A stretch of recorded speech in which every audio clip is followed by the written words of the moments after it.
Close your eyes right now. Go on. What do you see? Probably nothing. Just black. Empty. That is what you assume blindness feels like. Total darkness forever, like a room with the lights switched off. But you are wrong.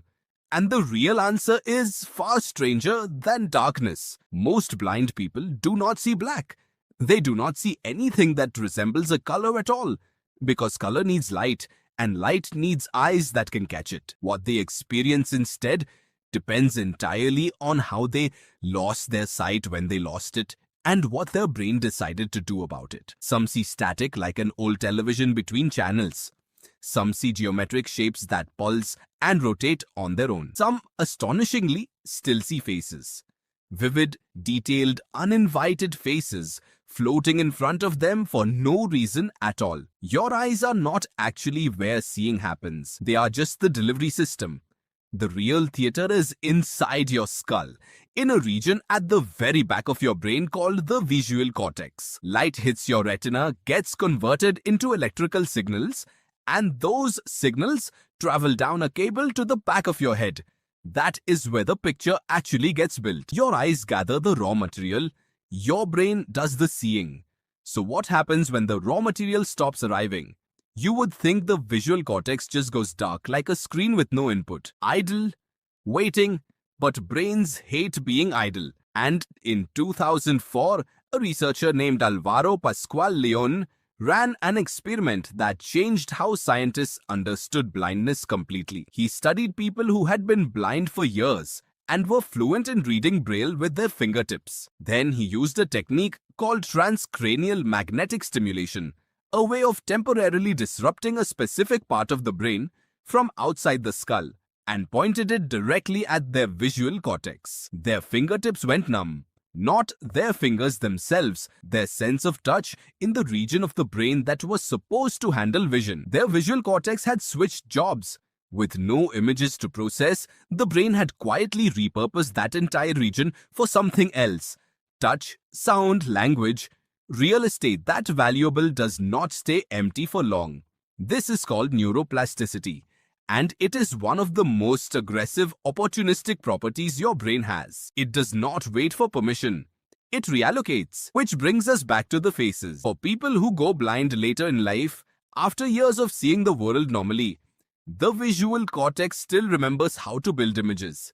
It just has nothing to build them from anymore. So sometimes, it builds them anyway. This condition has a name, Charles Bonnet Syndrome. First described by a Swiss philosopher in 1760 after his own grandfather, who was losing his sight, began describing men in cloaks and buildings that were not there. The people experiencing it usually know exactly what is happening. They are not confused. They are not hallucinating in the way you might imagine, tangled up with fear or delusion. They simply understand calmly that their brain is still trying to do its old job with no material to work with. It is a projector running with an empty slide tray, throwing light onto the wall out of habit. There is something even stranger than seeing without eyes, seeing without seeing at all. In the 1970s, a researcher named Lawrence Weisskranz was studying a man known in the scientific literature only as patient DB. DB had suffered damage to his visual cortex and reported total blindness in part of his visual field. He insisted honestly that he could not see a thing in that region. So Weisskranz ran a test. He asked DB to just guess, whether a light in his blind spot was pointing up and down or side to side. DB got it right almost every time. He was not lying. He genuinely believed he was guessing randomly.